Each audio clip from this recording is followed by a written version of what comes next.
Hello guys, মই আছো গুৱাহাটী বেলতলা পাটৰকুছিত যোৱা বছৰ ইয়াতে দেহাল পূজা হৈছিল এবছৰ সোনাপুৰ ডিগাৰু সিনিমুৰত হ'ব কাৰ্ডম Suraj SP blog welcome back to my YouTube channel আজি আহা কাৰণটো কাৰ্বি ছাত্ৰ সন্থাৰ ৭০তম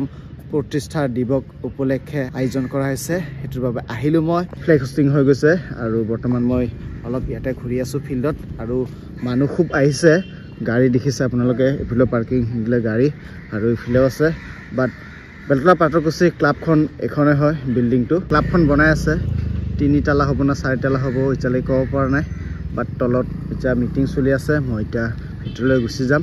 তো আপোনালোকে স্কিপ নকৰাকৈ হেখৰলৈ চাই থাকিব এতিয়া গম পাব আপোনালোকে চেনেল যোনে ভিডিওটো আছে লাইক কমেন্ট সাবস্ক্ৰাইব কৰি দিব দেই দীপেন ৰহং ডাঙৰীয়া তেখেত আমাৰ মাজত উপস্থিত হৈছে তেখেতৰ এই কাৰ্যসূচী ৰূপায়ণ কৰাৰ আগতে আমি কাৰ্বি ছাত্ৰ সন্থাৰ তৰফৰ পৰা মহোদয় সন্মান জনাব ওলাইছোঁ সন্মান জনাব কেন্দ্ৰীয় সমিতিৰ সম্পাদক কচি ৰক্তি ডাঙৰীয়া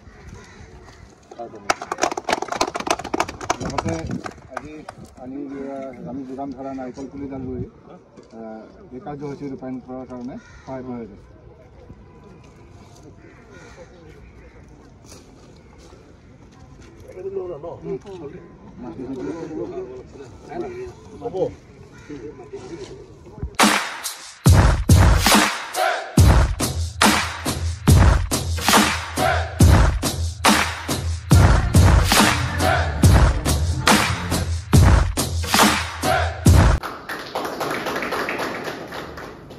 মিটিং খতম হৈ গলে ভাত পানী খাই ধুৰাকে গাড়ীত বহি আছো